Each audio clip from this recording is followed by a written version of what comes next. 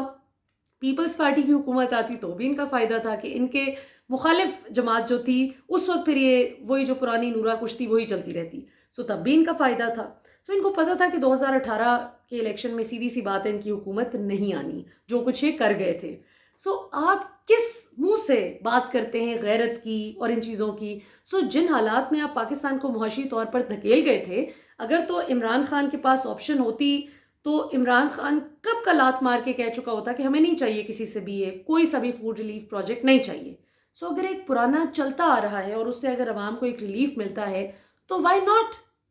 کوئی عمران خان نے تو کسی سیلاب زدگان یا زلزلہ زدگان کی اس طرح سے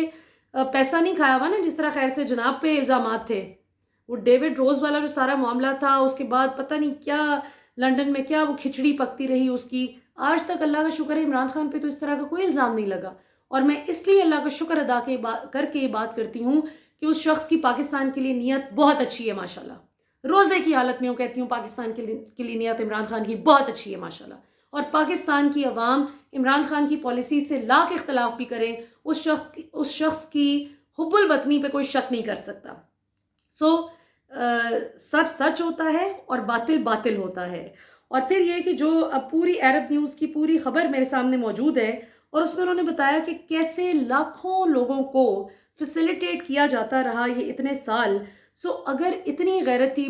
پڑھنے کو تو میاں صاحب بھی اشعار اس قسم کے پڑھتے تھے کہ اکبر نے سنا ہے اہل غیرت سے. پتہ نہیں کیا سنا تھا انہوں نے اہل غیرت سے. لیکن میرا تو یہ پوائنٹ ہے کہ انشاءاللہ تعالیٰ ایونچولی آنے والے وقتوں میں جب انشاءاللہ سی پیک بھی اپنی ایک زبردست سٹیج میں داخل ہوگا، جب انشاءاللہ سعودیہ اور دیگر ایسے پلیئرز سی پیک کا حصہ بن جائیں گے انشاءاللہ جو ہیوی انویسٹمنٹ کے ساتھ آئیں، اور آلریڈی ہم نے دیکھا کہ 1.5 کروڑ نوکری جو انشاءاللہ سعودیہ میں نکلے گی تو اس میں پاکستان کو بھی لاکھوں کا شیئر ملے گا انشاءاللہ. تو اس سے پاکستان کی معیشت اور پاکستان کی معاشی حالات بہت بہتر ہو جائیں گے انشاءاللہ. سو یہ اٹس اے نان ایشو. کل کو ہمیں اس طرح کی چیزیں کہ ہم دوسرے ملکوں کو انشاءاللہ پرووائڈ کر رہے ہوں گے. وقت تو آ لینے دینا انشاءاللہ. یہ تو نہیں ہو سکتا کہ 40-50 سال جو آپ لوگوں نے ایک گڑھا کھودا ہو، ایک قوم کو آپ نے قبر میں کھود دیا ہو، اس کو 2-2.5 سال میں عمران خان نہیں نکال سکتے تھے. ہاں وقت لگتا ہے پورا ایک پیراڈائم شفٹ لانے میں، جو کہ ماشاءاللہ بہت حد تک ہماری ڈائریکشن سیدھی ہے. اور مجھے یقین ہے، میرا ایمان ہے کہ اگر آپ کی نیت سچی ہو اور آپ کا دل صاف ہو اور آپ اچھے ارادے کے ساتھ کوئی کام کریں، محنت کریں، تو ایسا کبھی ہوتا ہی نہیں کہ اللہ تعالیٰ اس میں برکت نہ ڈالیں اور مدد نہ کریں. سو انشاءاللہ بہت مدد آئے گی اور اللہ تعالیٰ غیبی مدد کریں گے انشاءاللہ تعالیٰ. یہ 313 بمقابلہ ہزاروں والا مقابلہ ہے. کانسیپٹ تو وہی ہے حق اور باطل کا. باقی اللہ تعالیٰ سب کے لیے بہتری کریں انشاءاللہ تعالیٰ. ہم کسی کے ایمان کو جج نہیں کرتے، لیکن بہرحال اعمال کی بنیاد پر ہم ضرور کہہ سکتے ہیں کہ کوئی عوام کے ساتھ کتنا مخلص نہیں تھا یا تھا، اور کون کتنا مخلص ہے. پاکستان زندہ باد.